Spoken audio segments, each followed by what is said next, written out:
왜 대기업에서는 인적성 검사를 진행할까요? 내가 생각하지도 못했던 부서로 발령나는 것, 여러분은 괜찮으신가요? 인재 한 명 한 명의 가치를 중시하는 문화를 대기업에서 기대하신다면 냉정한 현실에 실망하실 수도 있습니다. 검사원은 곰대표. 안녕하세요.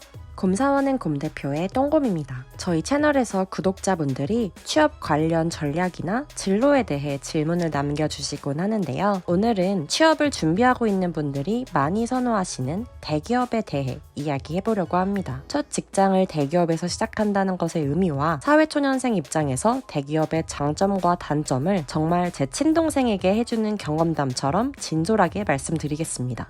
지원할 회사를 선택하는 기준에 대한 영상도 이전에 업로드한 적이 있는데요. 만약 회사를 어떻게 정해야 할지 전혀 감이 잡히지 않는 취업 준비생 분들이라면 지금 오른쪽 상단을 클릭해서 이전 영상도 보고 와주세요. 저는 대학을 졸업하고 첫 직장을 대기업에서 시작했습니다. 여러분은 첫 직장을 대기업에서 시작한다는 것이 커리어에서 어떤 의미가 있다고 생각하시나요? 사실 저희가 일상적으로 사용하는 이 대기업의 범위는 정말 애매합니다. 법률적으로 본다면 사실 대기업의 기준은 명확하지 않지만 대신 공정거래위원회에서 자산 10조 원 이상의 대규모 기업을 간접적으로 정의하고 있습니다. 그렇지만 실제로 저희가 대기업 좋지, 대기업 가야지 라고 이야기할 때는 규모도 크고 돈도 잘 주고 사람들이 알아봐주는 좋은 직장을 의미하는 경우가 많죠. 즉 생각보다 우리는 대기업 좋다 라는 말을 관용어처럼 쓰고 있는 것 같습니다. 그만큼 정확히 어떤 직장을 지칭하는지 경계가 애매하다는 의미입니다. 저는 그래서 내가 회사로부터 기대하는 것이 무엇이고 어떤 회사에서 그것들을 제공해줄 수 있는지 명확하게 고민해보는 과정이 반드시 필요하다고 생각합니다. 몇 년 전에 제가 취업을 준비하던 대학생 때 사실 저도 마치 좋은 대학을 입학하고 싶어하는 고등학생처럼 난 무조건 대기업에서 시작해야지 라고 생각했던 것 같아요. 왜 대기업이 좋은지, 그곳에서 어떤 것을 얻고자 하는지는 정확히 몰랐습니다. 실제로 스타트업에서 인턴십을 경험하고 이후에 대기업의 정규직으로 입사했고 몇 년 동안 직간접적으로 다양한 회사와 그 안에서의 커리어 패스를 경험한 이후에야 비로소 대기업을 첫 직장으로 시작한다는 것의 의미를 조금씩 알게 되었습니다. 지금부터 4년제 대졸 신입을 공채 형식으로 뽑는 전통적인 대기업의 기업 문화를 중심으로 주니어가 대기업에서 얻을 수 있는 것, 그리고 어쩌면 감내해야 하는 것들을 말씀드리겠습니다. 2021년 인크루트가 조사한 자료에 따르면 국내 시가총액 상위 50개사의 근속 연수는 중위값이 10년 이상일 뿐 아니라 최대 22년까지 근속한다고 합니다. 반면 요즘 핫한 IT 업계에서는 이직이 잦은 문화로 인해 주요 기업의 근속 연수도 5년에 불과했고 심지어는 1.5년에 불과한 회사도 있었습니다. 즉 여러분이 대기업에 입사하면 회사에서 만나게 되는 과장님, 부장님, 팀장님의 대부분이 10년 전, 15년 전 이 회사에 입사해서 평생 직장을 다니고 있는 분들로 구성되어 있다는 의미입니다. 전체적인 조직 구성이 외부에서 수혈된 경력직보다는 공채 출신이 더 많고 그 결과 공채 중심의 인적 네트워킹이나 승진이 이루어질 가능성이 높습니다. 대기업 특유의 수직적인 위계 질서와 공채 중심의 조직 문화는 동전의 양면입니다. 장점을 꼽는다면 내가 공채 출신이라면 소위 말해 공채 프리미엄의 수혜를 받게 될 확률이 높습니다. 공채의 경우 보통 10명 가까이부터 많게는 수십 명의 동기들과 함께 입사하는데요. 같은 날 입사해서 몇 주간 신입사원 교육을 받고 몇 박 며칠간 동고동락하면서 그룹사 연수를 받으면서 의지할 수 있는 든든한 동기들이 생깁니다. 팀 발령을 받고 나서도 공채 출신의 사수님을 배정받고 업무부터 회사 생활 전반에 이르기까지 밀착 교육을 받을 수 있습니다. 실제로 업무를 시작하기 전까지 직무 OJT나 온보딩 기간도 최소 한 달부터 3개월 이상까지로도 잡고 여유롭게 진행하는 편입니다. 이렇게 교육 프로그램이 비교적 길고 체계적인 점은 사회생활을 시작하는 신입에게는 큰 장점입니다. 그러나 회사 내에서 공채 선후배 관계로 엮여있는 사람이 너무 많아서 업무 외적으로 불필요하게 신경 쓰이는 부분이 생긴다는 단점도 있습니다. 예를 들어 타 부서의 A라는 공채 출신 선배와 같은 프로젝트를 진행하게 된다면 동등한 직장인으로 협업한다 하기보다는 선배는 선배, 후배는 후배라는 기조 속에서 업무를 진행하는 경우가 많습니다. 반면 경력직 루트를 통해 입사한 사람이라면 공채 선후배의 잣대를 적용할 수가 없기 때문에 오히려 수평적으로 업무를 진행하기 만나기가 좋죠. 또 사소하긴 하지만 서로 다른 층에서 업무하는 전혀 다른 팀 사람이라 하더라도 몇 다리만 건너면 결국 공채 후배가 되기 때문에 가끔은 불필요한 사내 정치나 소문이 따라다니곤 하는 것 같습니다. 예를 들어 114번 공채 출신 홍길동 씨가 우리 팀 174번 후배가 그러는데 저 옆팀에 새로 들어온 214번이 그렇게 별나다던데? 라는 식으로 결국 모든 사번에게 소문이 퍼지는 시기입니다. 소문이 빠른 만큼 회사 내에서의 평판 관리가 정말 중요한데 이 역시 사람마다 호불호가 크게 갈릴 수 있는 대기업의 특징입니다. 대기업 하면 냉정하다, 경쟁적이다, 철저하게 성과 중심이다 라는 이미지가 막연하게 있죠. 실제로 영업이익이 좋은 대기업의 신입사원은 성과급 몇 천만 원 이런 기사들도 많고요. 그런데 이 성과급들은 한 개인이 성과를 발휘했고 이를 인정해서 주는 것은 아닙니다. 그 회사에 다니는 모든 사람이 동일하게 받는 성과급이죠. 제가 직접 경험한 그리고 지인들을 통해 간접적으로 알게 된 대기업의 인사 구조는 보통 매우 경직되어 있고 다르게 표현하자면 개인 한 명 한 명의 성과를 크게 인정하지 않습니다. 회사 입장에서는 그럴 만한 것이 한번 채용하면 쉽게 자를 수 있지도 않은 데다가 대기업은 근속 연수도 길어서 많은 경우 직원들의 정년을 보장해야 합니다. 그리고 연차가 높아질수록 지급해야 하는 연봉은 높아지죠. 게다가 경제는 저성장 국면이고 각종 대기업 규제는 이전보다 많아져서 몇십 년 전처럼 외면적인 체질적인 성장을 이루기가 어려워졌습니다. 또한 사람이 많은 만큼 대기업은 사람 한 명 한 명의 역량에 의지하는 구조가 아니고 만들어진 시스템에 직원들이 들어가서 제 역할만 잘하면 되는 구조입니다. 따라서 대부분의 대기업은 혁신을 만드는 한 명의 슈퍼스타보다는 적당히 똑똑한 오퍼레이터 100명을 선호할 겁니다. 내가 대기업에서 나의 역량을 발휘해서 대체 불가능한 인력이 되겠다는 바람은 환상인 것이죠. 따라서 대기업에서 빠르게 고속 승진을 한다던가 선배들을 제치고 높은 연봉 협상을 한다던가 하는 일은 없습니다. 회사에서 정한 연수를 채우고 나면 차례대로 승진을 하고 나와 동기들은 모두 같은 금액으로 연봉 계약을 합니다. 물론 분기마다 개인의 성과를 책정하긴 하지만 가장 높은 등급을 받든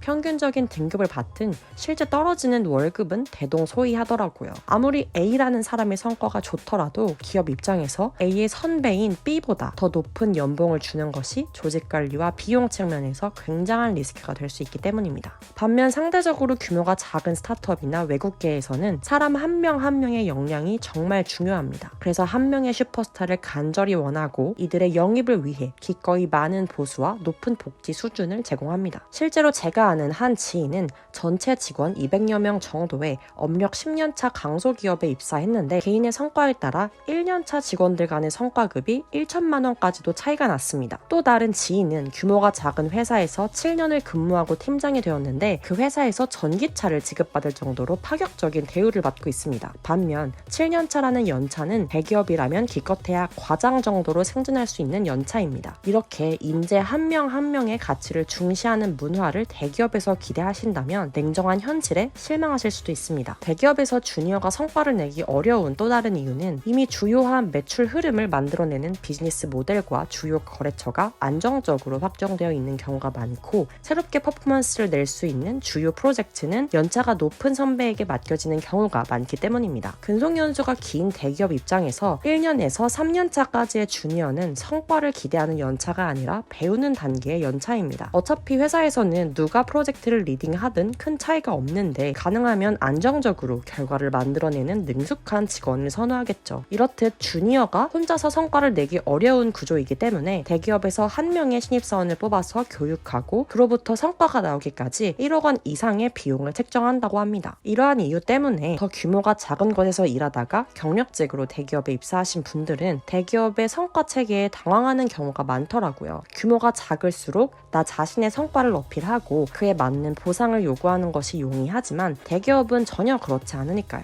예를 들어 전체 그룹사에서 그 회사의 성과를 평가하고 내가 속해 있는 소속 담당의 성과를 평가하고 그 안에서 부서의 성과 그리고 개인의 성과를 평가하는 연속적인 체계 속에서는 내 개인의 성과를 있는 그대로 인정받고 보상을 받는다는 것이 어렵기 때문입니다. 저도 대학생 시절 대기업에서 첫물을 먹어야 체계적으로 업무를 배우고 성장하기 좋다는 이야기를 들었습니다. 하지만 제가 직접 경험해보니 기업의 매출이나 규모가 크다는 것이 곧 업무적인 성장과 직결되는 것은 아닌 것 같습니다. 대기업은 직무 전문가는 외부 경력직을 통해 단기로 수혈하고 회사에서 오래 근속할 직원은 어떤 팀에 배치받아도 잘 해낼 수 있는 제너럴리스트로 성장시키려는 니즈가 있습니다. 왜 대기업에서는 인적성 검사를 진행할까요? 우리 조직의 DNA와 가장 핏한 성향의 사람들을 추리고 싶기 때문입니다. 앞서 설명드렸던 대기업 공채 신입에게 꽤 긴 기간 동안 교육을 제공하는 것과도 맞닿아 있는데요. 신입사원을 가르치는 기간 동안 우리 기업을 이해하고 로열티를 주입하려는 목적이 있는 것입니다. 예를 들어 삼성 직원의 몸에는 파란 피가 흐른다는 말이 있는데요. 그만큼 직원들이 우리 기업을 사랑하고 따르고 자부심을 느끼게 하기 위해 지속적으로 교육합니다. 이러한 경향성은 직무를 중심으로 커리어를 관리하고자 하는 Z세대에게는 생각보다 잘 맞지 않는 특성일 수도 있습니다. 입사한 이후에 내가 생각하지도 못했던 부서로 배치되거나 직무에 애정을 갖고 몇 년간 일하고 있다가 갑자기 다른 부서로 발령나는 것, 여러분은 괜찮으신가요? 제 동기들 중에는 이러한 이유 때문에 퇴사를 결정한 친구들이 꽤 많이 있습니다. 또한 대기업에서는 생각보다 개인이 담당하는 업무 영역이 좁을 가능성이 있습니다. 대기업은 회사가 큰 만큼 부서가 굉장히 많고 각 팀의 업무 아레날이 세분화되어 있습니다. 하나의 업무 안에서도 한 사람이 1부터 100까지를 모두 경험할 확률보다는 하나의 업무를 여러 명이 10씩 담당할 확률이 높습니다. 뭔가 내가 아이디어를 제시하고 실행을 해보고 싶어도 그 영역이 우리 팀의 관할이 아니라면 섣불리 진행할 수 없는 것이 직장인의 규칙이죠. 그래서 중소기업에서 대기업으로 이직했더니 오히려 직무 커리어가 정체되고 정작 내가 해볼 수 있는 일이 적어졌다고 얘기하는 경력직도 많이 보았습니다. 물론 같은 대기업이라 하더라도 리더의 성향이나 조직 구성에 따라서 업무 영역이 넓고 자유도가 높을 수도 있습니다. 따라서 개인의 성장이란 내가 유명하고 규모가 큰 어떤 대기업에 들어간다고 해서 저절로 얻게 되는 것이 아니라는 말씀을 드리고 싶습니다. 저는 제 상사로부터 우리 회사는 똑똑한 애들을 뽑아서 바보로 키운다는 이야기도 직접 들어보았고요. 어떤 회사이냐보다는 실제로 어떤 팀에 배치되어서 어떤 업무 영역을 경험하는지가 나의 성장에는 훨씬 더 중요합니다.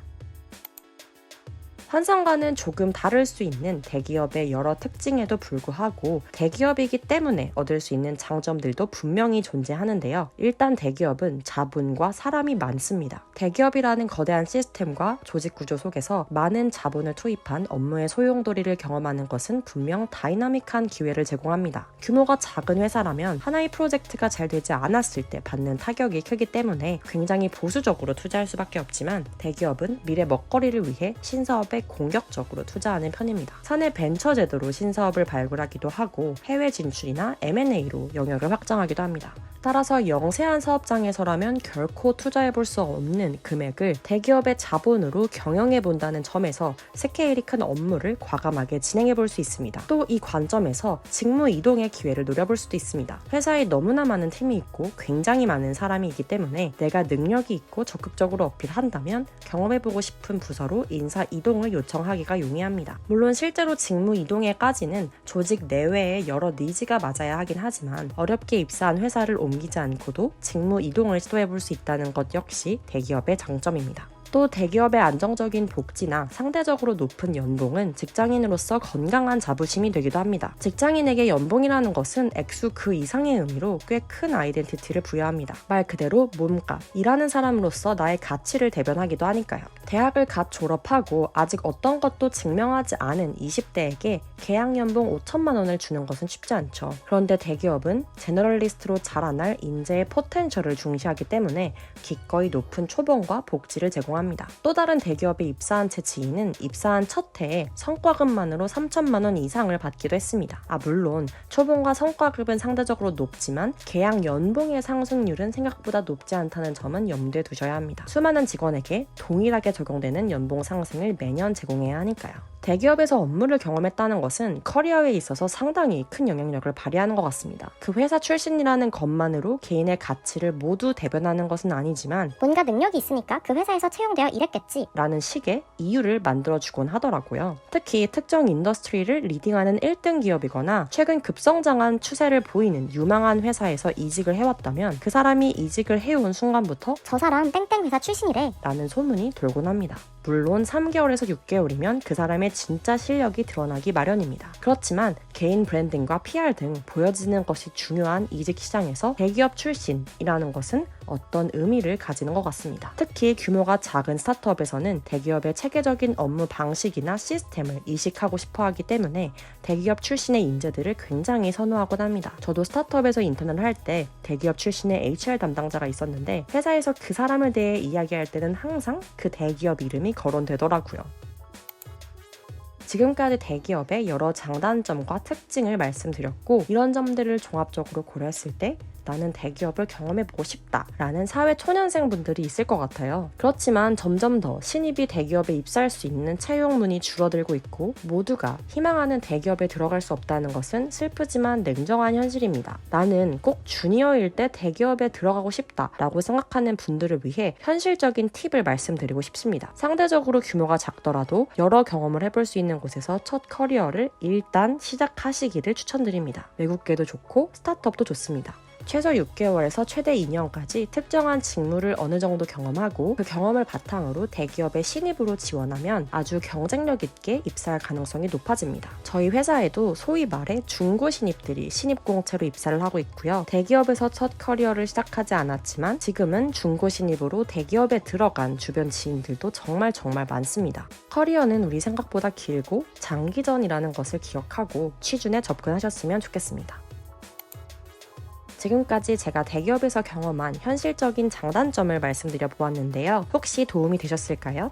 오늘 영상과 관련해서 궁금한 점이나 의견이 있다면 댓글 부탁드리고요. 앞으로도 대학생 그리고 취업을 준비하는 분들을 위해 다양한 커리어 관련 콘텐츠를 준비할 예정이니 앞으로의 영상들이 기대되신다면 좋아요와 구독 그리고 알람 설정까지 부탁드리겠습니다. 감사합니다. 지금까지 똥곰이었습니다.